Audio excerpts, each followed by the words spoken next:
आइए आज हमारे साथ कार्यक्रम में शामिल हो रहे हैं Ikigai asset manager holdings private limited के फाउंडर और सीईओ पंकज टिब्रेवाल साहब, जो कि 2 दशकों से ज़्यादा का लंबा गहरा अनुभव रखते हैं फंड मैनेजमेंट का।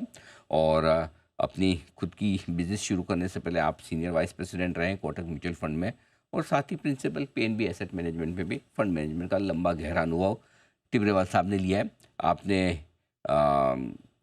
मास्टर्स किया है फाइनेंस में यूनिवर्सिटी ऑफ मैनचेस्टर यूके से, और साथ ही बैचलर्स की डिग्री हासिल की है कॉमर्स में आपने सेंट जेवियर्स कॉलेज कोलकाता से। पंकज जी, गुड मॉर्निंग, बहुत बहुत स्वागत है सर आपका। धन्यवाद हमें समय देने के लिए। सबसे पहले आपको, आपके परिवार और पूरी टीम को दीपावली की बहुत बहुत शुभकामनाएं। उम्मीद करें सर और प्रार्थना करते हैं कि ये दिवाली आपके लिए मंगलमय और समृद्धि वाली हो। बताएं सर, दीपावली पर मूड माहौल कैसा है बाजार का? पिछला साल और अगला साल दोनों को मिलाकर कैसे देखते हैं आप? Good morning Anil ji and आपको और आपकी टीम को और आपके पूरे जी बिजनेस के दर्शकों को बहुत बहुत हार्दिक शुभकामनाएं दीपावली की। अ, अगर लास्ट 14 महीना देखें तो मार्केट में कोई रिटर्न नहीं बना, फ्लैटिश रिटर्न है एक्चुअली मार्केट। एंड अच्छे तरीके से मार्केट में कंसोलिडेट किया है लास्ट संवट से इस संवट में। और अगर आप इंडाइसिस को छोड़ दें जो 4-5-6% पीक से डाउन है, लेकिन अगर आप median constituents of that indices में जाए, चाहे वो लार्ज कैप हो, मिड कैप हो, स्मॉल कैप हो, तो जो करेक्शन हुआ है वो काफी डीप है। जस्ट एग्जांपल के तौर पर अगर मिड कैप इंडेक्स 5-6% डाउन है ऊपर से, लेकिन उसकी जो कॉन्स्टिट्यूएंट्स हैं 150 कॉन्स्टिट्यूएंट्स, उसका मीडियन ड्रॉडाउन करीबन 15 से 20% के आसपास है। और जिस भी रिटेल और एचएनआई से आप बात करो तो उनका पोर्टफोलियो ऊपर से 15-20-25% डाउन ही है। तो कहीं ना कहीं कई खाली सिलेक्टिव स्टॉक्स ने मार्केट को ऊपर रखा हुआ है, इंडाइसिस को रखा हुआ है, but breadth of the market सबसे खराब रहा है लास्ट 12 हम्म। खाली 40% परफॉर्म कर रहे हैं और उसमें से खाली 30% ही स्टॉक ग्रीन पर है। तो लास्ट संवट से ये संवट काफी मार्केट में पैसा नहीं बना। इक्विटी मार्केट में कमोडिटी, चांदी, सोने पर बहुत पैसा बना है लोगों का। तो ओवरऑल पोर्टफोलियो ओके है, बट यहां से हमें लगता है कि फ्रंट लोड करने का टाइम आ गया है अपने इक्विटी इन्वेस्टमेंट को। जो हम कॉशियस अप्रोच बोल रहे थे लास्ट 6-8-12 महीने से, अब हमें लग रहा है कि नेक्स्ट एक तिमाही या 2 तिमाही मैक्सिमम में आपको अपने जो भी एलोकेटेड इक्विटी एलोकेशन है उसे फ्रंट लोड कर लेना चाहिए। इसकी 3-4 वजह है। पहला, हमें लग रहा है कि जो अर्निंग्स एक्सपेक्टेशन थी लास्ट ईयर, हमने फिर डाउनग्रेड देखा। तीसरी तिमाही से हमारे हमें ग्राउंड लेवल से ये संकेत आ रहा है कि काफी सेक्टर्स में पिकअप बहुत अच्छा है।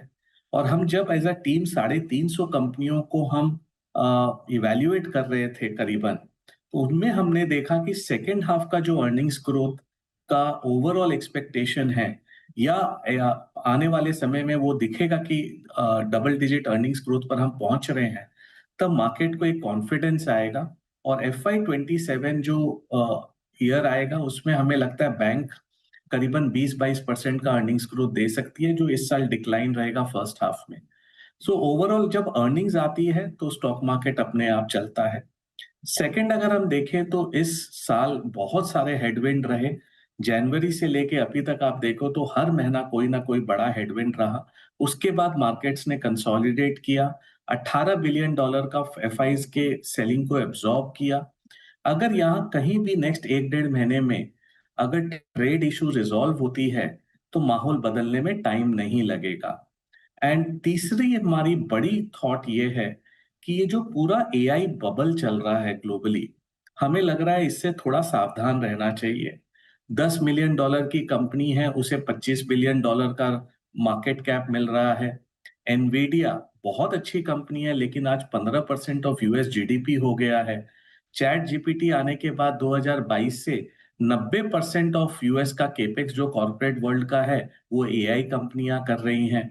और जो भी मैट्रिक्स में हम देखें कॉन्सेंट्रेशन वाइज, तो टॉप 10 कंपनियां 40% ऑफ एसएनपी हो गई है। तो हमें लग रहा है रिस्क वहां बहुत बड़ा है।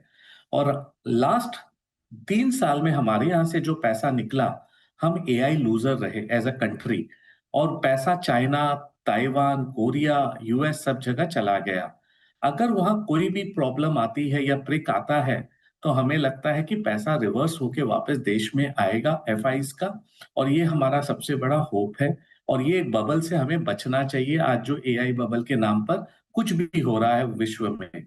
और चौथा चीज अगर हम देखें तो $2.5 ट्रिलियन का ऑफिशियल अनऑफिशियल मिला के हमारे यहाँ हाउस होल्ड्स में टोटल सोने की होल्डिंग है। 50% सोना ऊपर है। $1 ट्रिलियन का हमने ऑलमोस्ट वेल्थ इफेक्ट क्रिएट किया है इस साल। ये कहीं ना कहीं कंजम्पशन पर आपको आने वाले समय में दिखेगा। तो ओवरऑल जब मैं आज के सारे सिचुएशन को देखता हूं और लोगों का पेसिमिस्ट मूड देखता हूं, तो मुझे लग रहा है कि इस संवत से नेक्स्ट संवत मैं काफी होपफुल हूं कि मार्केट नई हाईज, नई लेवल्स अपने को दिखाएंगी। बट वो जो 4 साल की तेजी हमने लास्ट ईयर के पहले देखी, वो रिपीट नहीं होने वाली है। बहुत स्टॉक स्पेसिफिक मूव्स होंगे, बहुत सेक्टर स्पेसिफिक मूव्स होंगे। जिन कंपनियों में और सेक्टर्स में ग्रोथ आएंगे, उन्हीं को मार्केट रिवॉर्ड करेगा। और अब वक्त आ गया है अगले 3-6 महीने में इक्विटीज़ पर ओवरवेट हो जाए। इंतज़ार कर रहे थे पैसा लगाने का, ले अब करें। और नए हाइज़ अगली दिवाली के पहले आराम से आते दिखेंगे। हाँ, सेलेक्टिव होना ज़रूरी है। और जब आपने कहा पंकज जी कि सेलेक्टिव होना ज़रूरी, तो फिर कहाँ पैसा लगाना ठीक है इस मार्केट में? आपको कहाँ कम्फ़र्ट है? तो अनिल जी, एक बात तो तय है कि जो सेक्टर्स और कंपनियां हमें 4-5 ट्रिलियन डॉलर की मार्केट कैप पर लेके आई और इकोनॉमी पर लेके आई, यहाँ से जो 10 ट्रिलियन डॉलर की जर्नी होगी, वो बहुत अलग होने वाली है। और कई सारे नए कंपनियां, नए सेक्टर्स उभरेंगे जिनका आज प्रॉफिट पूल बहुत कम है। जैसे मैं आपको एक उदाहरण के तौर पर देता हूं कि एरोस्पेस को अगर हम ले लें या डिफेंस को ले लें, तो एरोस्पेस में आज इंडिया में प्रॉफिट पूल कुछ भी नहीं है। लेकिन अगर मैं बोइंग और एयरबस दोनों को देखता हूं, तो उनके 18,000 वेंडर हैं ग्लोबली। इंडिया में से कुछ 200-250 ही वेंडर हैं। और ये जो पूरा जियोपॉलिटिकल चल रहा है, उसमें कहीं ना कहीं एरोबस, एयरबस और बोइंग को नेक्स्ट 15 साल के लिए अपने वेंडर बेस को और मजबूत करना है, जो कंसिस्टेंट सप्लाई कर पाए। एंड जिस भी कंपनी से हम नीचे में बात कर रहे हैं, जो प्रेसिशन इंजीनियरिंग में बहुत तेज है, वो बोल रही है कि हमें नेक्स्ट 10-15 साल के कॉन्ट्रैक्ट्स के बारे में एयरबस और बोइंग बात कर रहे हैं। तो ये एक नया प्रॉफिट पूल सडनली निकलेगा, जहां पर एरोस्पेस, बोथ डिफेंस को लेके प्लस अगर आप कमर्शियल एयरक्राफ्ट्स को लेके, आज जो इकोसिस्टम हमारे यहाँ नहीं है, वो पैदा होगा। सेकंड अगर हम देखें तो मोबाइल फोन, अब 3.5 लाख करोड़ का स्मार्टफोन मार्केट हो गया इंडिया में। Two wheeler market 2 lakh crore का है, four wheeler market 3 lakh crore का है, और स्मार्टफोन मार्केट 3.5 लाख करोड़ का हो गया है।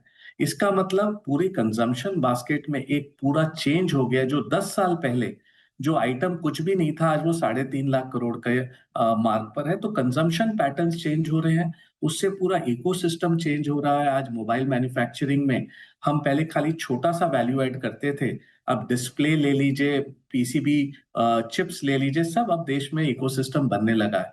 तो ये पूरा इकोसिस्टम रिवाइव जब हो रहा है, तो इसके अंदर आप देखोगे बहुत सारे अपॉर्चुनिटीज मिलेंगे। थर्ड अगर हम देखें तो पूरी जो केमिकल का बेस है, उसके अंदर आज हम एक छोटे से अंक हैं, 3% मार्केट शेयर भी नहीं है।